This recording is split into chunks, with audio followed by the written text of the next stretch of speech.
welcome to another episode of IELTS lessons on my YouTube channel, IELTS and Econ Hub, a platform where I teach IELTS lessons as well as economics lessons. For this particular lesson, I'm going to be looking at IELTS writing. And I'm going to be looking at a very important aspect in IELTS writing called how to introduce an essay, particularly in Writing Task 2. I'm sure that you must have been struggling with how to introduce essays like this. How to be able to put your best foot forward can be a major challenge. How do you convince an examiner? What's important? What are the important things that examiners are looking out for in your Writing Task 2? And if you want to learn more about that, please stay on this particular video to the very end. Please remember to subscribe, like and share, and also drop your comments in the description box, in the comment section. Now, I have this question that says, being a celebrity such as a famous film star or sports personality brings problems as well as benefits. Do you think there are more benefits or more problems? Now, this is an example of an advantage-disadvantage essay on the IELTS test. If you check one of my previous videos, I talked about the different types of essays that we have in IELTS. And one of them is an advantage-disadvantage essay. Now, for this particular question, there are three important things you need to include in your introduction. Introduction needs to contain three important elements. And when you have these three important elements, you're going to impress the examiner and you're going to make the examiner be interested in reading the rest of your essay. Now, the three important things that examiners look out for in your introduction are: one, the hook. The hook is like a captivating statement, a short statement that tells the examiner what to expect. It just draws the attention of the examiner towards your write-up. And also the hook also leads us to the next part of the introduction. And that second part is called a paraphrase. Paraphrase. Now, a paraphrase is where you're going to express the question given to you, the particular prompts that you have here. You express it in your own words, or you retain the meaning. So it's more like reintroducing the question. So what the hook does is that the hook creates like a rationale behind the prompts, or that more or less like leads us straight to the paraphrase. And then the last element of our introduction is your thesis statement.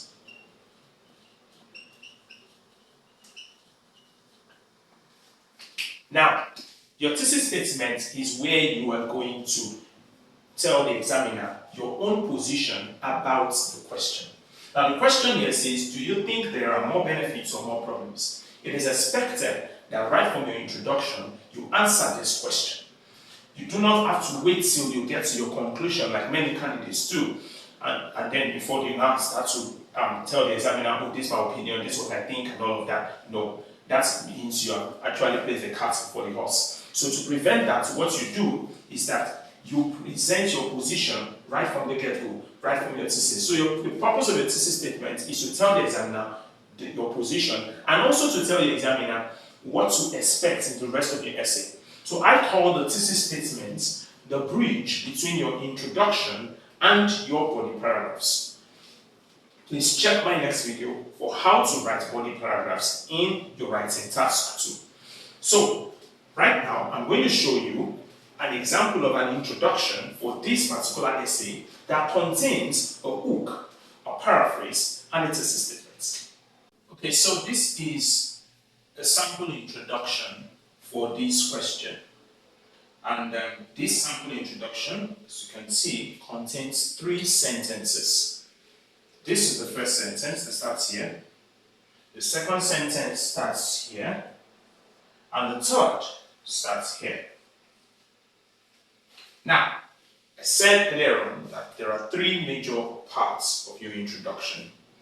You have a hook, a paraphrase, and a thesis statement.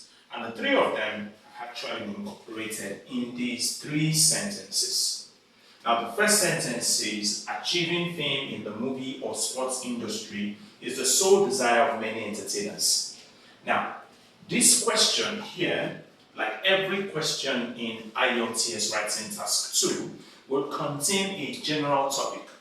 Now, the general topic is the central idea, the central concept that has several roots from which this particular question has come from. Now, I want you to see the general topic like the main concepts in the question that can have different dimensions. Now, if you look at this question, what comes to mind first is that this question is about the entertainment industry, the entertainment sector. And there can be several questions that can come from the entertainment industry. But then, apart from the general topic, which is about entertainment, which is captured from the word celebrity here, there are specific issues in this question. And it is the specific issues you are meant to talk about. For instance, you are not expected to talk about the history of celebrities or the history of, or the process of becoming a celebrity. Instead, you are actually expected to look at whether being a celebrity can bring problems as well as what benefits. So the general topic, which is celebrity or otherwise you can call the entertainment industry, is what we present in our book. It is more or less like the background information, and then it's taking us straight to the paraphrase. You can see it as like the rationale behind this particular statement. What led to this statement? You can try to think and say, okay, what led to this statement? Okay, well, yes, a lot of persons want to become a celebrity. So that's what I think. A lot of persons want to become a celebrity. They want to achieve fame, particularly when they become entertainers. So I say, achieving fame in the movie or sports industry is the sole desire of many entertainers. However, unknown to them, this comes with merits and demerits, and that takes me straight to the paraphrase. So this first line is my book, and then the next sentence is the paraphrase. And then you may want to ask, my paraphrase looks very brief, because the paraphrase is actually meant to be the re-expression of this statement in my own words, but I'm meant to retain the meaning. So you may want to think, oh, okay, if it's a paraphrase, I should just come here and look for synonyms and then find the synonym of celebrity, synonym of famous film star, synonym of sports personality, synonyms of problems and benefits, and then I have that, and then I'm good to go. No, that is not the best way to write a paraphrase. A lot of candidates write paraphrases like that, but that's not actually the best way to do that. If you have a very good book, then your paraphrase needs not be as long as the prompts that you have here. So what I did instead was, I already have my book here, and from my book, I've actually used some of the words that are here, and from in the paraphrase form. For instance, I used the word movie, I used the word sports industry. Instead of film star and sports personality, I used entertainers, I used achieving fame to capture celebrity and famous. So because of that, all I just needed to do was to use the word this here to refer to this text sentence. So this word this now is actually linking this sentence with this one. It's actually a tool in IELTS Writing Task 2 called referencing. And examiners look at your ability to be able to use referencing very well. That is the process of using a pronoun to replace a previously used noun. So I use the word this now to refer to what is here. And I said this comes with merits and what? Demerits. So instead of problems, I have merits, and instead of demerits, I have benefits. So all in all, the two sentences here have actually played two roles. It has actually introduced a general topic by presenting a book, and also both of them I'm able to paraphrase what I have here. So my book and my paraphrase is done and dusted. Then afterwards, I have the thesis statement, which is in my third sentence, my thesis. And I said my thesis does two things. One, it presents my position. And this is the position I'm meant to maintain throughout the rest of my essay, even up to my conclusion. And also, it also tells the examiner what to expect in the rest of the essay. So I have here, in my opinion, the latter exceeds the former due to the indiscriminate use of internet by many among other factors. Now let me break this down. First, I use in my opinion. Now this is a starter that can be used to present your view, your thoughts. When you write in my opinion, it means you're trying to present your own opinion, your own thoughts, and not just the thoughts of the examiner. And then I come up to say the latter. By the latter, I mean the demerits. Here, the demerits exceeds the former, which has to do with the merits here. So I'm trying to say that for me, I feel that there are more problems than benefits. That's it. There are more problems, there are more demerits than merits than benefits. And then I did not stop there. I also had to tell the examiner what to expect in the rest of the essay by saying, due to the indiscriminate use of the internet by many. Now, this is one of my major points that I'm going to be explaining in the rest of the essay. But one thing I'm not doing here is that I am not going to mention all my points in my thesis, because you may be asking, should I mention all my points in the thesis? No, you do not need to do that.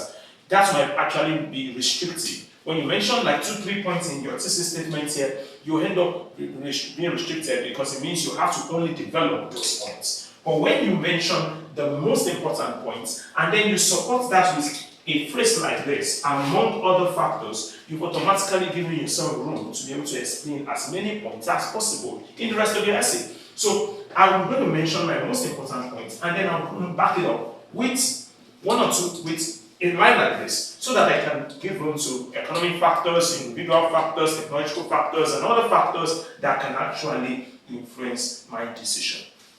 So that is how to write the hook, the paraphrase, and your thesis statement that will make up a very captivating introduction in the IELTS essay. Now take note, you can actually apply this technique to any type of essay in IELTS. If you want to know the types of essays, please check my video on the types of essays that we have in the IELTS test. So that is it about how to write an introduction of an essay in IELTS, yes. And you can write your own introduction and drop it as a comment, leave it as a comment in the comment section. Please remember to subscribe, to like and share this particular lesson to others. And if you want to have access to my paid courses, please check the description box and you'll see the link to my website, www.seedcourses.com, where you're going to see the different types of paid content that I have available for you. Thank you very much, and make sure that you crack the IELTS test. It's very doable. Bye for now.